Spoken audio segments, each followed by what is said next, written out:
and how these girls really are overpowered and put into sexual slavery.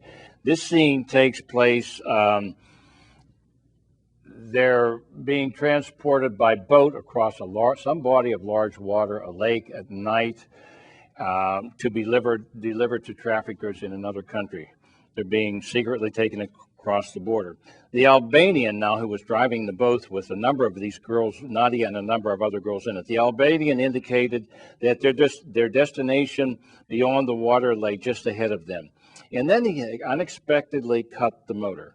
Nadia initially thought the engine had run out of gas.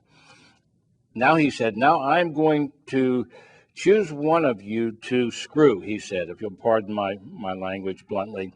"If my selection refuses to cooperate, I will drown all of you right here in the lake. I don't give a," he said, "I don't give a damn," is the word he used. The girls exchanged frightened glances. Now, this is a true story. This is not fiction. Now, the girls exchanged frightened glances. "I can't swim," one of the girls from Kiev said in a small voice. One by one, the girls admitted to being completely helpless in the deep waters. And so he went on to rape her. Now, he chose to rape Nadia in front of the other girls. So this is the treatment that breaks down and controls these girls by fear and shows them that they have no power in the situation. The networks traffic women, are modern slave traders. There are even auctions reminiscent of the 19th century slave auctions. In Milan, Italy, in December of 1997, police uncovered a gang that was holding auctions of trafficked women from the former Soviet Union. The women were stripped partially, naked, put on display, and sold for an average of $1,000 apiece. Traffickers and pimps use extreme violence to control the women and their territory. In Italy, police report 1 woman a month in prostitution is murdered each month. Women are mutilated and murdered just as warnings to competing traffickers to protect their territory and pimps.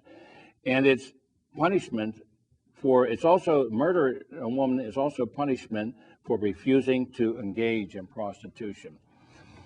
In two reported cases, women who resisted being prostitutes were killed as an example to other women. We find this to be, as I reported in the earlier shows, a common technique used by pornographers, by organized crime gangs against women in the sex industry. They kill one girl as an example for the others. In this case, in Istanbul, Turkey, 2 Ukrainian women were thrown off a balcony and killed while 6 of their Russian girlfriends watched.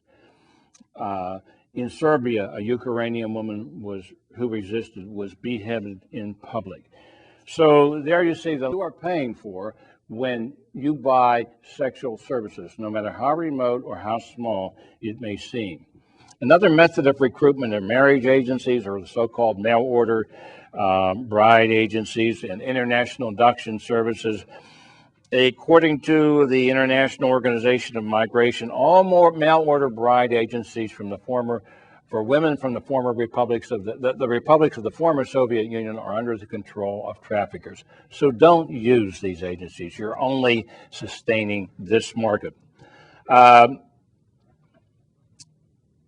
They may get a woman these women are young women looking for a better life, as young people do, and the woman may meet a man in the agency who promises to marry her at a later date.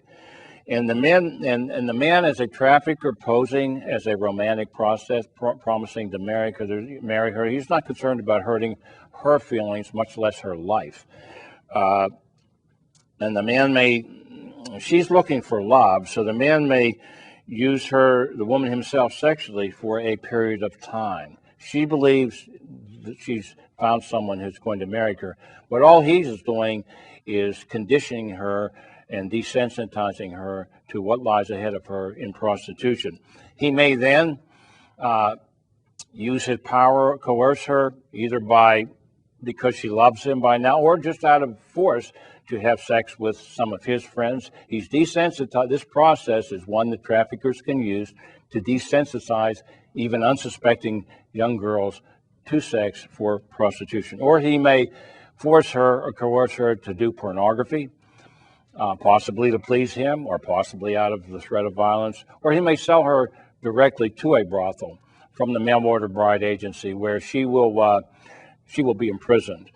So, but the most common way women are recruited in the Ukraine is through a friend or acquaintance who gains the confidence of the woman. Now, here in the United States, this could be comparable to, now this is some friend, isn't it?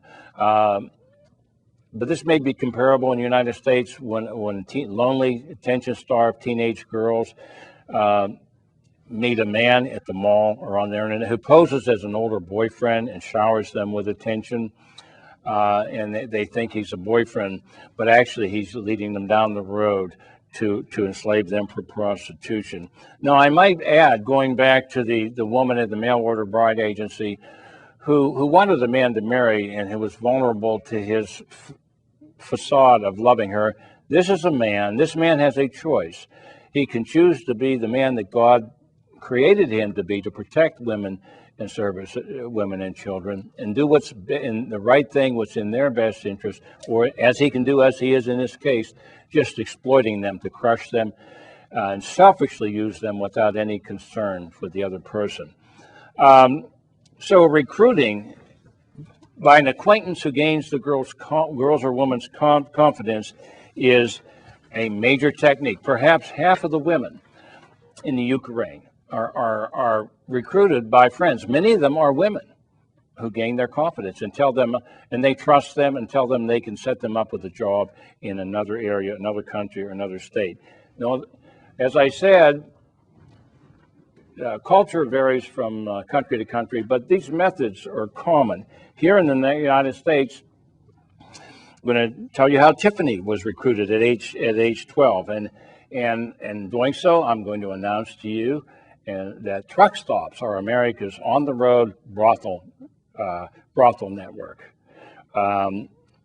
So we should stop keeping this a secret about this industry.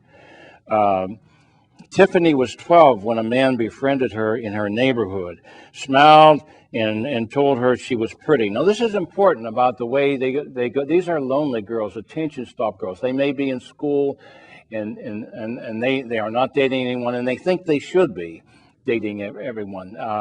They're very lonely. This shows the crucial role of a father.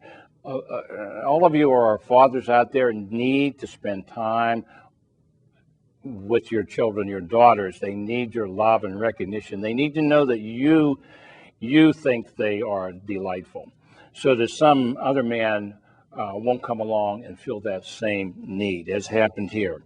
The man took her to another town. He finally he told her she was pretty. After months, they were very patiently working these children, the young women.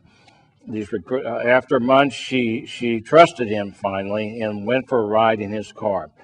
He took her to another town, threatened her, and forced her to join other girls selling her body for sex. She said, quote, "We would be taken to truck stops and hotels where men just seem to know where to come, how to come, where to come to get us. We would know the truck driver wanted us if he blinked his life." It almost makes you cry. These are children right here in America at American truck stops, and supposedly this could be your neighbor next door. Men who buy women in prostitution or girls, no, this is not.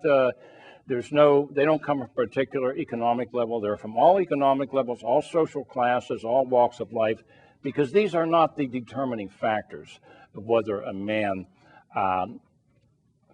rapes women and children. It's his character that determines the factor. So these can be your neighbors, your husbands, and your brothers doing this. It all depends on character. The man's character determines whether he will do this. So a